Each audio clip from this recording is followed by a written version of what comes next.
Is group 15, ठीक है। So group 15 में कौन से एलिमेंट्स आते हैं?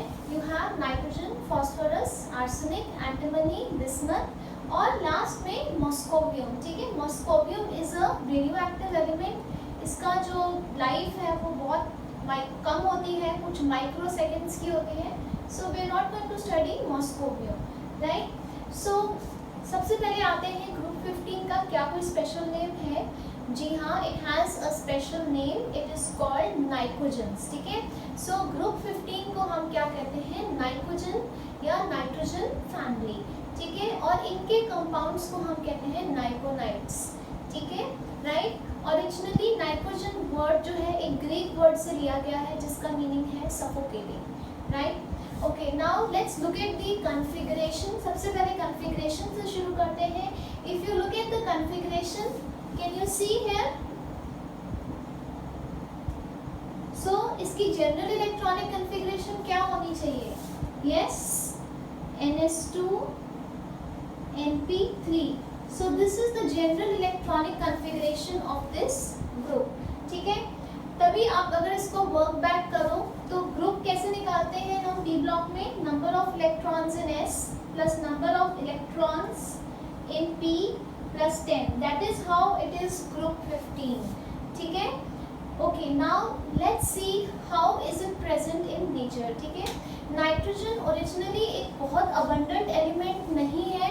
अगर आप अर्थ क्रस्ट में बाय मास देखो तो it is the 33rd most abundant element, तो कोई बहुत ज़्यादा अबंडेंट नहीं है। बट येस, जो डाइनाइट्रोजन गैस है आपकी N2, उसका एटमॉस्फेयर में एक बहुत मेजर चंक है, that is 78%। So this is not elemental nitrogen, this is N2 gas, ठीक है, विच इज़ क्वाइट इनर्ट। और नाइट्रोजन गैस पे एक बड़ा इंपॉर्टेंट क्वेश्चन आता है कि इसको हम पैकेजिंग में क्यों यूज़ करते हैं, ठीक है। So very interesting questions that you will get on nitrogen, हम आगे पढ़ेंगे वीडियो लेक्चर में, ठीक है। सो दो बड़े इंपॉर्टेंट इसके सोर्सेज हैं नाइट्रोजन के, ठीक है। One is child saltpetre and one is Indian saltpetre. आपको ये कॉमन नेम्स पता होने चाहिए, केमिकल नेम तो पता ही है, sodium nitrate and potassium nitrate. I have purposely written these common names क्योंकि कॉम्पिटिशन्स में आते हैं, ठीक है। And you should not lose marks on such easy questions. Plus आपको पता है नाइट्रोजन आपके सारे अमीनो एसिड्स, दैट इज जो प्रोटीन्स का इंपॉर्टेंट कॉन्स्टिट्यूएंट एलिमेंट है, ठीक है।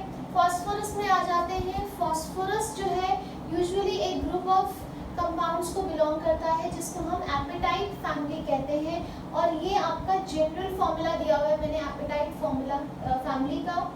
बहुत इंपॉर्टेंट कंपाउंड है फ्लोरोएपेटाइट। अब इसमें आप X की जगह F डाल दो तो ये फ्लोरोएपेटाइट बन जाएगा, ठीक है। And you also know phosphorus कहाँ होता है? कैल्शियम फॉस्फेट की फॉर्म में कहाँ होता है? हमारे बोन्स में, ठीक है। Plus phosphorus is also present in milk and eggs, ठीक है। सो अगर आप और अंदर इंडेप्थ देखो तो फॉस्फोरस एक बहुत इंपॉर्टेंट चीज़ है क्योंकि ये ATP एडेनोसिन ट्राइफॉस्फेट का हिस्सा है। हमारे DNA में भी फॉस्फेट ग्रुप है, उसका भी हिस्सा है, ठीक है। So on the whole phosphorus is a very important element, ठीक है, फॉर लिविंग बीइंग्स ऑल्सो, ठीक है। Okay students, now we come to the physical properties.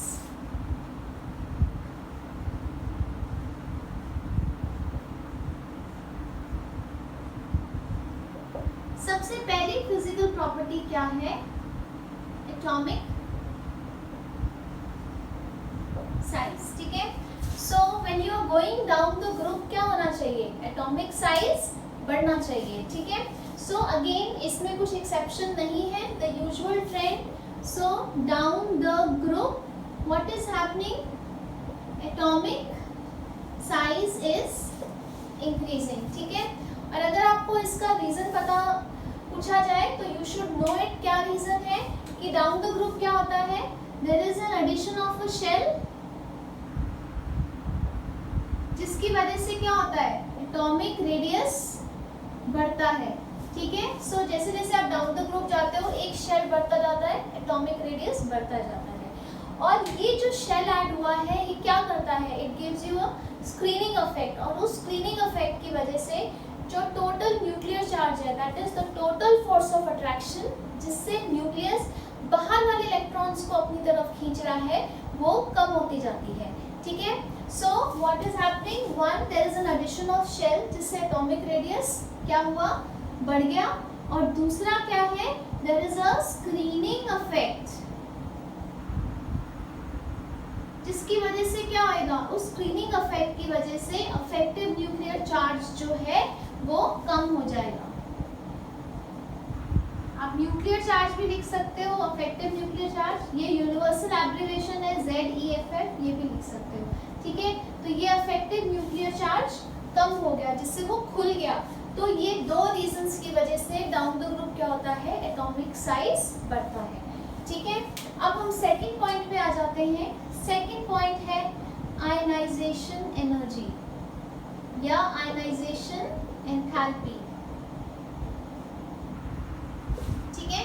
जब आप आयनाइजेशन एनर्जी कंपेयर करोगे किसी ग्रुप की, आप उससे पहले आने वाले ग्रुप से कंपेयर करते हो और उसके बाद आने वाले ग्रुप से कंपेयर करते हो, ठीक है। Now what should be the usual trend, the usual trend is कि जैसे जैसे आप पीरियोडिक टेबल में अक्रॉस अ पीरियड जा रहे हो तो क्या होता है, एटॉमिक साइज छोटा होता जाता है और आयनाइजेशन एनर्जी बढ़ती जाती है। इसका मतलब क्या है कि आपसे पहले वाला जो ग्रुप है उसका साइज आपसे बड़ा है तो उसकी आयनाइजेशन एनर्जी कम है, और जो आपके बाद ग्रुप आ रहा है, ठीक है, जैसे 15 के बाद 16 आ रहा है, तो आइडियली क्या होना चाहिए, उसका साइज आपके ग्रुप से छोटा होना चाहिए और उसकी आयनाइजेशन एनर्जी ज्यादा होनी चाहिए। इसका मतलब जो ग्रुप 14 है उसकी कम होनी चाहिए क्योंकि उनका साइज बड़ा है, और जो ग्रुप 16 है उसकी ज्यादा होनी चाहिए क्योंकि उसका साइज छोटा है। बट क्या ऐसा होता है, बिल्कुल नहीं, ठीक है। तभी मैं आपको करा रही हूँ, there is an exception here, right, जो हमने ग्रुप 16 में भी पढ़ी थी, but we will do it again. सबसे पहले हम इसको कंपेयर करते हैं ग्रुप 14 से। So if you do group 14 versus group 15, so the only factor that is applying here is the size. Group 14 का साइज जो है, let's say this is the size of group 14 और उसके साथ वाले ग्रुप 15 का ये साइज है, ठीक है। So now you know size has reduced, जब आप 14 से 15 में गए तो क्या है, the electrons are more tightly held, that is the effective nuclear charge is more, तो ज़्यादा मुश्किल होएगा इलेक्ट्रॉन का लूज होना। So what is going to happen, ionization energy is going to be more for group 15, ठीक है।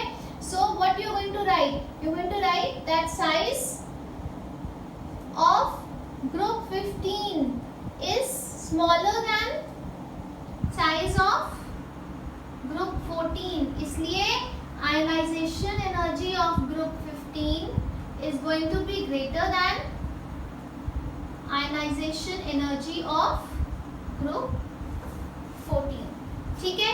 इसको आप नोट कीजिए। अब देखते हैं क्या ग्रुप 15 और 16 में यही लॉजिक लगेगा कि कोई और लॉजिक भी है। Okay, now we were talking about ionization energy. Let's see what is the case of comparison of group 15 and group 16, ठीक है। इसको समझने के लिए मैं दोनों का एक एक एलिमेंट उठा लेती हूँ और उसकी कॉन्फ़िगरेशन करती हूँ, because the answer lies in the configuration, ठीक है। So let's pick up nitrogen and oxygen, ठीक है। Nitrogen atomic number 7, oxygen atomic number 8। ये अगर नाइट्रोजन का साइज है तो ऑक्सीजन का इससे छोटा है। तो अगर आप सिर्फ इसको ऊपर ऊपर से देखो तो आयनाइजेशन का साइज छोटा है, आप कहोगे जी इसकी आयनाइजेशन एनर्जी ज़्यादा है, पर ऐसा नहीं होता, ठीक है। So let's look at the configuration, 1s2, 2s2, 2p3, और ऑक्सीजन की क्या है, 1s2, 2s2, 2p4। और अच्छे से समझने के लिए हम p सब शेल बना लेते हैं। So this is the 2p3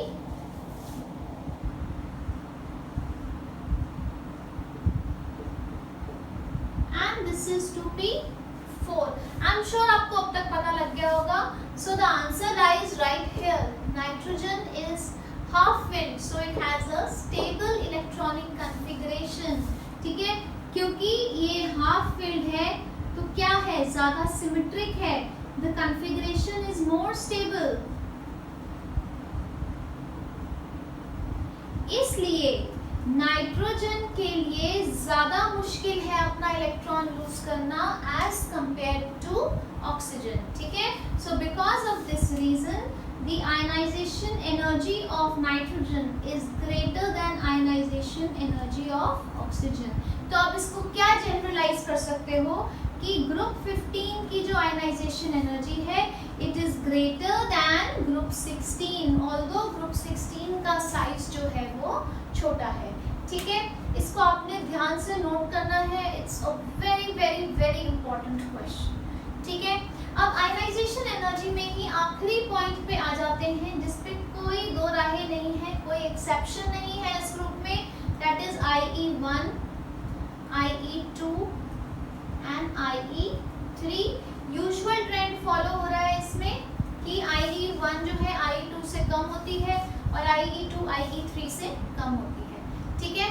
सो इसमें कोई एक्सेप्शन नहीं है, सो इसको आप नोट कर लीजिए। We move on to further other physical properties.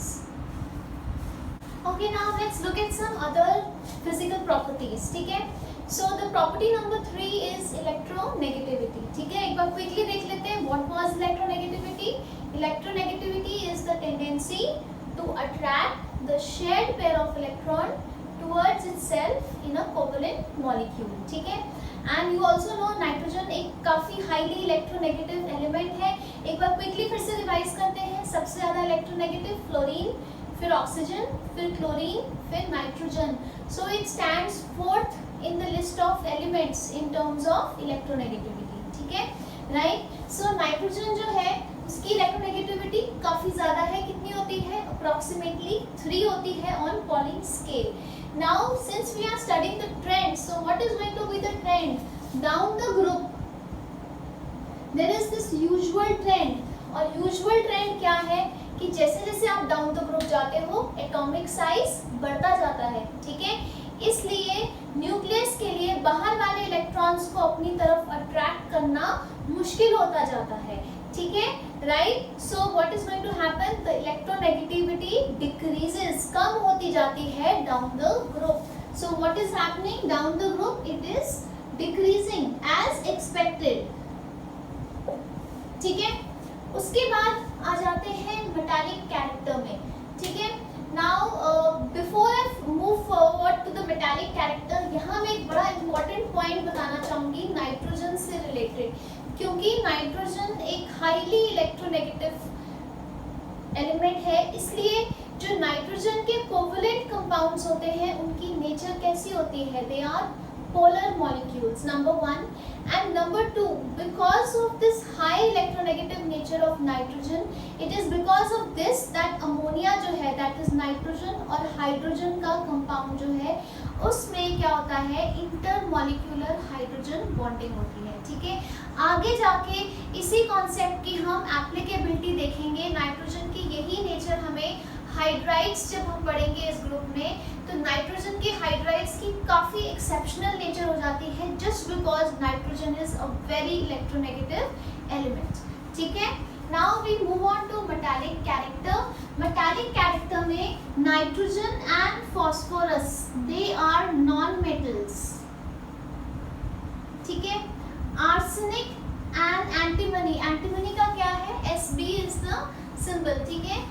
Arsenic and antimony are metalloids and bismuth is a metal, ठीक है। अब ऐसा क्यों है, because as you go down the group the atomic size is increasing, it is becoming easier to lose electrons, so metallic character बढ़ता जाता है, ठीक है, clear। So we move further to melting and boiling points, ठीक है। पहले हम boiling point कर लेते हैं क्योंकि इसमें कोई एक्सेप्शन नहीं है। सो बॉइलिंग पॉइंट में क्या है, as you go down the group the size is increasing, atomic size is increasing. तो क्या होएगा, जब साइज बढ़ेगा van der Waals force of attraction will increase and boiling point is going to increase, so it gradually increases as expected, ठीक है, अब आते हैं मेल्टिंग पॉइंट पे। ठीक है, मेल्टिंग पॉइंट में जब आप जा रहे हो नाइट्रोजन से लेके आर्सेनिक तक, नाइट्रोजन से लेके आर्सेनिक तक सेम ट्रेंड फॉलो हो रहा है, that is it is increasing. और सेम रीजन है, as you go down the group atomic size is increasing, so van der Waals force of attraction is increasing. ठीक है, इसलिए मेल्टिंग पॉइंट इज इंक्रीजिंग। इसके बाद ऐसा क्या होता है, जब आप आर्सेनिक टू बिस्मथ जाते हो, ठीक है, तो क्या होता है, मेल्टिंग पॉइंट है वो कम हो जाता है। This is an exception. अब यहाँ पे एक्सेप्शन क्या है, मेल्टिंग पॉइंट मतलब जिस टेम्परेचर पे सॉलिड से लिक्विड बन रहे हैं, और सॉलिड में इनका कैसा स्ट्रक्चर होता है, एक लैटिस स्ट्रक्चर होता है। ठीक है, they have covalent bonding between the atoms. ठीक है, तो जहाँ पे नाइट्रोजन फास्फोरस आर्सेनिक पे जा रहे हो, नाइट्रोजन से आर्सेनिक तक, तो उसमें कितने बॉन्ड्स हैं, 5 कोवलेंट बॉन्ड्स हैं। ठीक है, राइट। तो लेकिन जब आप आर्सेनिक से बिस्मथ में जा रहे हो, एक्सेप्शन क्या हुआ, इनर्ट पेयर इफेक्ट होने की वजह से, जैसे हमने ग्रुप 16 में बहुत डिटेल में पढ़ा है, तो इनर्ट पेयर इफेक्ट होने की वजह से यहाँ भी आपने देखा था D था। ठीक है, so since the second last subshell was D subshell, so there was a inert pair effect। तो inert pair effect होने की वजह से कितने कोवलेंट बॉन्ड्स होते हैं आर्सेनिक और बिस्मथ में, 3 कोवलेंट बॉन्ड्स होते हैं सॉलिड स्टेट में। तो 5 कोवलेंट बॉन्ड्स को ब्रेक करने के लिए ज्यादा एनर्जी चाहिए as compare to 3 covalent bonds. ठीक है, तो जब आप आर्सेनिक से बिस्मथ जा रहे हो, then due to inert pair effect what is happening, melting point एकदम कम हो गया, because instead of 5, 3 covalent bonds have to be broken now. ठीक है, right. So that is about melting point and boiling point. Now let's come to catenation। Catenation क्या होता है, it is a self linking property, कि बिल्कुल अपने जैसे ही atoms के साथ जुड़ के लॉन्ग चेन्स बनाना। ठीक है, now let's compare the catenation tendency with group 14। सबसे पहले आपको पता होना चाहिए, यस, ग्रुप 15 एग्जिबिट्स कैटेनेशन। ठीक है, number 1। Number 2 is let's compare it to group 14। Group 14 is carbon family, उसके कंपैरिजन में नाइट्रोजन फैमिली की कैटेनेशन की टेंडेंसी कम है। ठीक है, and the reason is what, the reason is कि इनकी बॉन्ड डिसोसिएशन एनर्जी कम है। मतलब क्या है कि इसके बॉन्ड को तोड़ने के लिए, nitrogen nitrogen, phosphorus phosphorus, arsenic arsenic, bond को तोड़ने के लिए कम एनर्जी चाहिए as compare to carbon family. So because of this reason जब वो बॉन्ड आसानी से टूट जाएगा तो वो सेल्फ लिंकिंग जो है वो वीकर होएगी। ठीक है, और अगर आप इस ग्रुप में भी देखो तो इस ग्रुप में कैटेनेशन एग्जिबिट तो हो रही है, और सबसे ज्यादा कैटेनेशन किसकी एग्जिबिट होती है, फास्फोरस की। ठीक है, इट इज नॉट नाइट्रोजन, क्योंकि नाइट्रोजन का साइज थोड़ा सा ज्यादा छोटा है, जैसे फ्लोरीन का था और ऑक्सीजन का था, तो इंटर इलेक्ट्रॉनिक रिपल्शंस हो जाती हैं, तो बॉन्ड तोड़ना जो है, राइट, वो आसान हो जाता है। ठीक है, single bond, I am not talking about N2 molecule.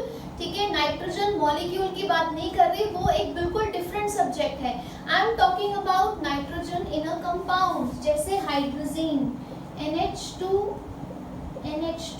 ठीक है, तो यहाँ पे जब मैं कह रही हूँ नाइट्रोजन का बॉन्ड डिसोसिएशन एनर्जी कम है, मैं किसकी बात कर रही हूँ, मैं N2 की नहीं कर रही। नाइट्रोजन सिंगल बॉन्ड की तोड़ने के लिए जो एनर्जी चाहिए वो कम है as compare to phosphorus single bond. ठीक है, राइट, क्योंकि नाइट्रोजन सिंगल बॉन्ड में क्या होगा, इंटर इलेक्ट्रॉनिक रिपल्शंस हो जाएंगे। ठीक है, और नाइट्रोजन सिंगल बॉन्ड आइसोलेशन में नहीं बनेगा, किसी और एलिमेंट्स के साथ बनेगा, जैसे हाइड्रोजीन में है। ठीक है, right. Then you should know phosphorus के बाद, ओके, सो नाइट्रोजन की कैटेनेशन की टेंडेंसी फास्फोरस से कम थी। अब आगे क्या हो रहा है, आर्सेनिक, एंटीमनी, बिस्मथ, उनकी कैटेनेशन की टेंडेंसी फास्फोरस से अगेन कम होती जा रही है। Now they are too big in size. ठीक है, नाइट्रोजन बहुत छोटा था तो ये बहुत बड़े हैं, ये बड़े हैं तो बॉन्ड लेंथ बड़ी है, बॉन्ड लेंथ बड़ी है तो क्या है, उसमें बॉन्ड स्ट्रेंथ कम हो गई। ठीक है, सो अगेन कैटेनेशन की टेंडेंसी कम हो गई, right. Next we come to allotropy. ठीक है, now when you talk about allotropy, जो बिस्मथ है इट हैज नो एलोट्रॉप्स, ठीक है। नाइट्रोजन के सिर्फ सॉलिड स्टेट में दो एलोट्रॉप्स पॉसिबल हैं, अल्फा एंड बीटा, ठीक है, राइट। एंड बाकी जो है कौन कौन से बचे, phosphorus, arsenic and antimony, they have stable allotropes. तो फास्फोरस, आर्सेनिक एंड एंटीमनी, इनके काफी स्टेबल एलोट्रॉप्स हैं, ठीक है, राइट। सो नाइट्रोजन के सिर्फ बहुत रेयर सॉलिड स्टेट में है, and you know it is very difficult to liquefy nitrogen gas, it's a permanent gas, ठीक है। तो ना के बराबर ही है, और बिस्मथ के तो बिल्कुल भी नहीं है, ठीक है। So this finishes the physical property of nitrogen family, ठीक है। Note this down very very carefully. Okay, so now we are going to talk about positive oxidation state, ठीक है। इसमें हम 3 पढ़ेंगे, +3, +5 एंड +4, ठीक है। सबसे पहले आ जाते हैं +5 पे, ठीक है।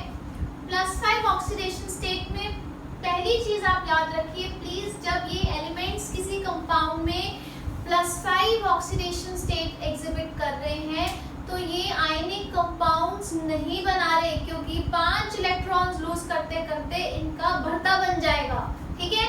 So only covalent compounds, they do not have that much of energy, so they can't lose 5 electrons,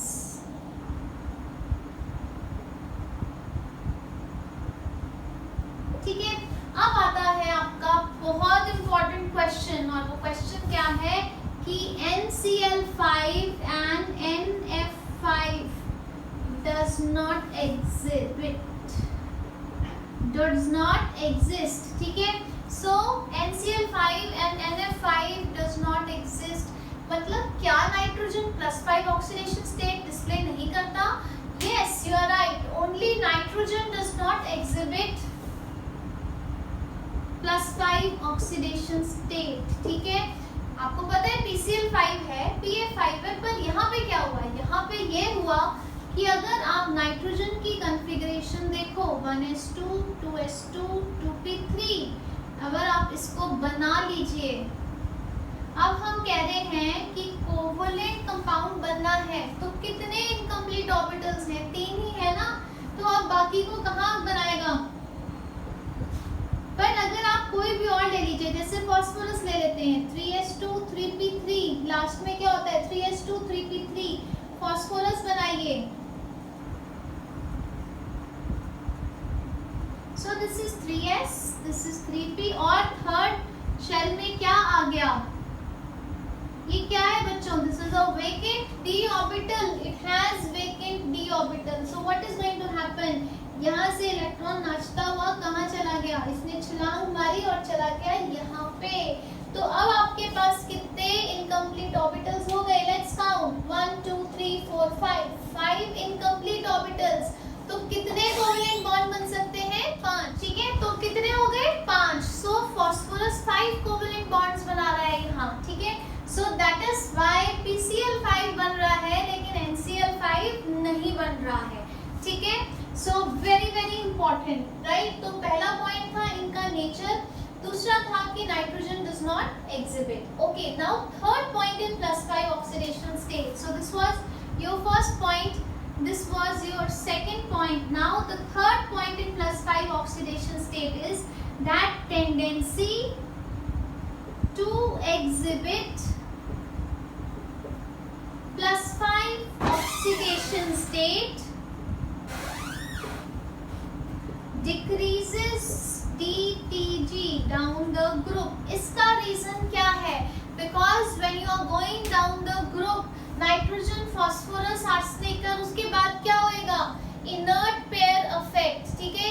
उस इनर्ट पेयर इफेक्ट होने की वजह से 5 कोवेलेंट बॉन्ड्स की जगह 3 कोवेलेंट बॉन्ड्स बनने की टेंडेंसी बढ़ती जाएगी, ठीक ठीक है, right. So that is why down the group the tendency to exhibit +5 oxidation state कम होती जाती है और +3 oxidation state बढ़ती जाती है।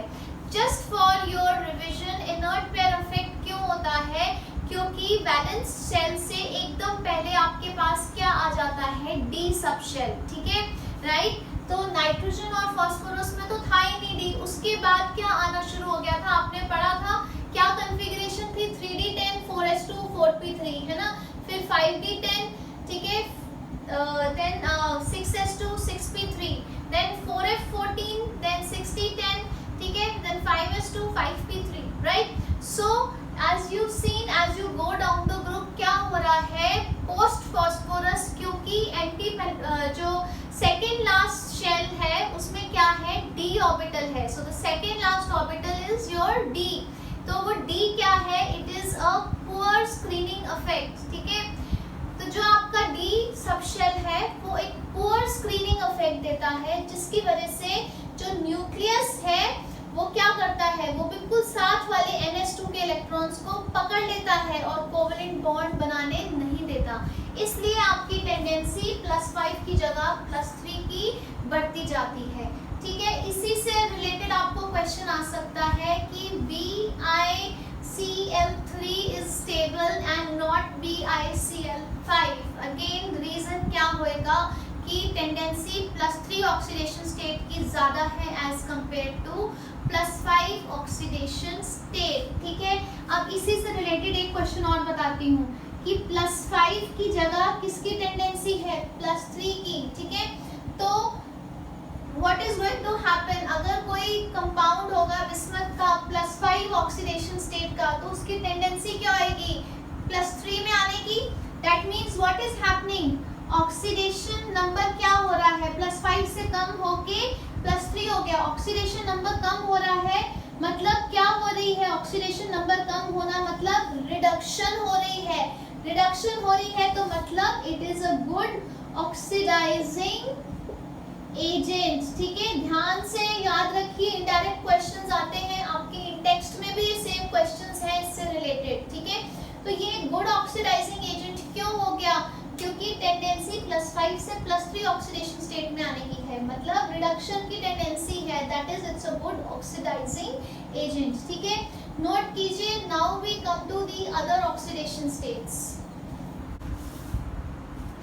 Now we come to +3 oxidation state, ठीक है।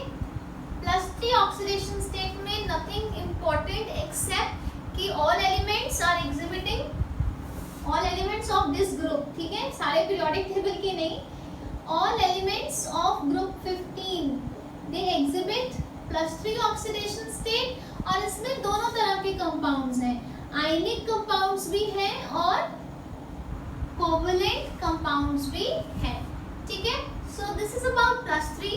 अब आ जाते हैं +4 ऑक्सीडेशन स्टेट, ठीक है। अब +4 ऑक्सीडेशन स्टेट कौन एग्जिबिट करता है? सिर्फ नाइट्रोजन एंड फास्फोरस, क्योंकि nitrogen is 2s2 2p3, phosphorus 3s2 3p3। इन दोनों के जो लोन पेयर्स हैं वो अवेलेबल होते हैं कोऑर्डिनेट बॉन्ड बनाने के लिए। जैसे नाइट्रोजन में अमोनिया है, so you have a lone pair here, तो क्या बन जाएगा? It is going to form a coordinate bond, ठीक है।